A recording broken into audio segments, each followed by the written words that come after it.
She was young, driven, and deeply admired by those around her. At just 26 years old, Carolyn Bington had built a promising career and a circle of friends who described her as genuine, thoughtful, and always willing to help. But one June afternoon in 2019, what began as an ordinary workday in Plainsboro, New Jersey, ended in unthinkable tragedy. When Carolyn didn't return to the office after lunch, co-workers assumed she'd simply taken the afternoon off.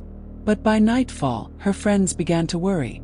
Calls went unanswered, text messages stayed unread, and something just felt wrong. By the time police entered her apartment later that evening, the scene inside told a chilling story. A brutal act had taken place, one that would shock not only her colleagues but the entire Plainsboro community. What investigators uncovered over the following months revealed a twisted betrayal that few could have imagined. A trusted co-worker harboring a dangerous obsession, secret surveillance hidden within her own home, and a chain of evidence that would take years to fully unravel. This is the story of Carolyn Bington, her life, her legacy, and the relentless search for justice that followed her tragic death. Carolyn Bington was born and raised in New Jersey, where she was known for her kindness, curiosity, and drive to succeed. Friends recall a person who brought warmth to every conversation, a natural listener who always made others feel valued.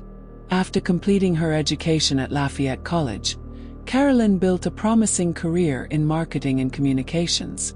By 2019, she was working as a project manager for a market research firm in Princeton.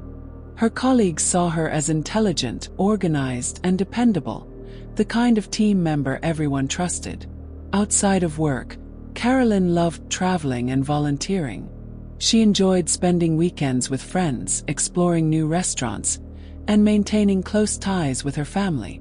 Those who knew her best said she radiated optimism and empathy, qualities that left lasting impressions on everyone she met. She had plans for the future, career growth, perhaps graduate school, and dreams of building a life filled with purpose. Her life, by all accounts, was just beginning to take shape. No one could have predicted that someone within her professional circle, someone she interacted with daily, would harbor dark intentions that would end her life far too soon. Monday, June 10, 2019 began like any other workday. Carolyn arrived at her Princeton office, greeted her team, and worked through the morning. Around lunchtime, she decided to go home to her nearby apartment in Plainsboro, something she occasionally did to eat or rest during her break. Witnesses later confirmed she left around midday. Nothing seemed out of the ordinary. Her co-workers expected her to return within the hour. But after several hours passed without her coming back or responding to messages, concern began to grow. That afternoon, employees at the office heard nothing. No updates, no calls. It wasn't until evening that Carolyn's friends, noticing her absence online and her phone going straight to voicemail, began to fear something was seriously wrong. Neighbors in her apartment complex would later recall faint noises earlier that day. Thuds, muffled movement, and what sounded like a brief scream. No one imagined these sounds were signs of a violent encounter unfolding behind closed doors. By nightfall, the unease was undeniable. Friends contacted Plainsboro police to request a welfare check. When officers arrived, they found her apartment locked but quiet. Inside, they discovered a horrific scene. Carolyn Bington had been brutally killed. Her life cut short in what would later be determined to be a targeted attack.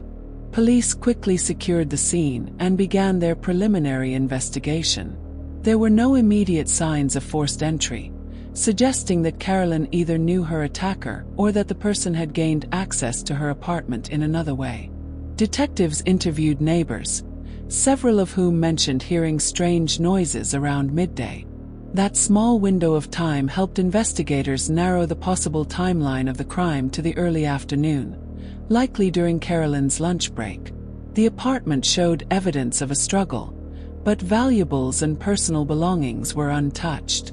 This wasn't a robbery gone wrong, it was personal. As word of her death spread, co-workers and friends gathered in shock. Carolyn's employer cooperated fully with investigators, providing information about employees who knew her well.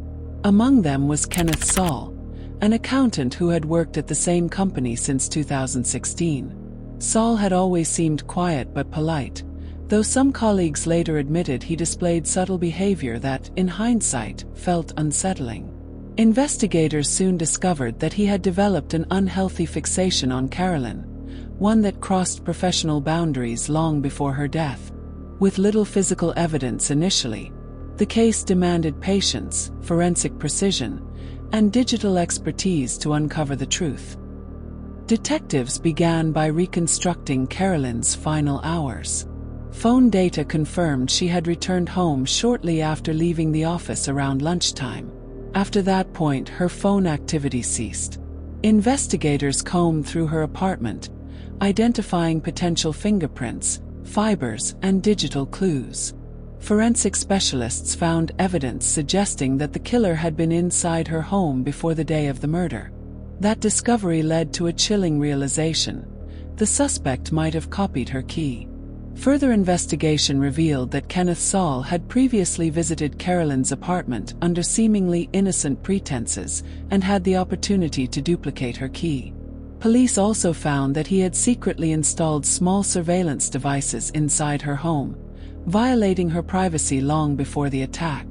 Forensic analysis of Saul's digital devices uncovered disturbing searches and evidence linking him to the crime scene. DNA evidence further strengthened the case, matching samples found inside the apartment. Detectives pieced together a timeline. Carolyn returned home. Saul entered her apartment, possibly intending to spy or confront her. A struggle ensued, and he killed her before fleeing the scene. Surveillance cameras in the area and Saul's inconsistent alibis only deepened suspicion. Over time, mounting evidence painted a clear picture of premeditation and obsession. By September 2019, police arrested Kenneth Saul and charged him with first-degree murder and burglary. The community, still grieving, finally saw a step toward justice. Kenneth Saul's arrest marked the turning point of the investigation. Initially maintaining his innocence, he cooperated only superficially with police. But forensic evidence was overwhelming. DNA, key duplication records, and digital traces tied him directly to the scene. Investigators discovered that Saul had been monitoring Carolyn for months, using hidden cameras to observe her private life. His motive appeared rooted in obsession and control, a fixation that escalated into violence when confronted by the unexpected. Witness interviews and digital records revealed attempts by Saul to interfere with the investigation, including efforts to tamper with evidence and mislead acquaintances. In 2022, he faced additional charges for attempting to orchestrate a copycat killing from prison to divert attention from his own case. These revelations removed all doubt. The prosecution built a comprehensive case demonstrating deliberate planning, invasion of privacy, and premeditated murder. In January 2023, Kenneth Saul pled guilty to first-degree murder and related offenses. During sentencing, the court reviewed the extensive harm caused to Carolyn's family and community. The judge described the crime as profoundly disturbing and imposed a 55-year state prison sentence. Family members spoke in court, sharing memories of Carolyn's kindness, humor, and the bright future she was denied. Their statements served as powerful reminders of the human cost behind every statistic in a true crime story.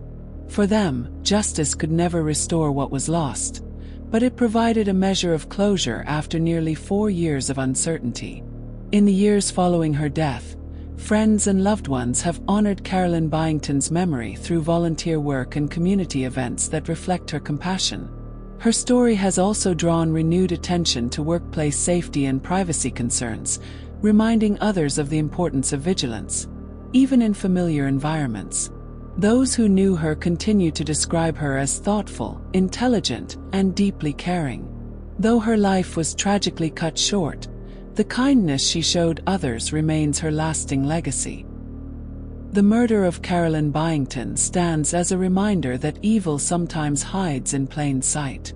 It underscores the importance of looking out for one another, both in and outside the workplace, and of speaking up when something feels wrong. If you found this story informative, please consider subscribing for more documentary-style true crime stories told with care and accuracy. Until next time, stay aware, stay compassionate, and stay safe.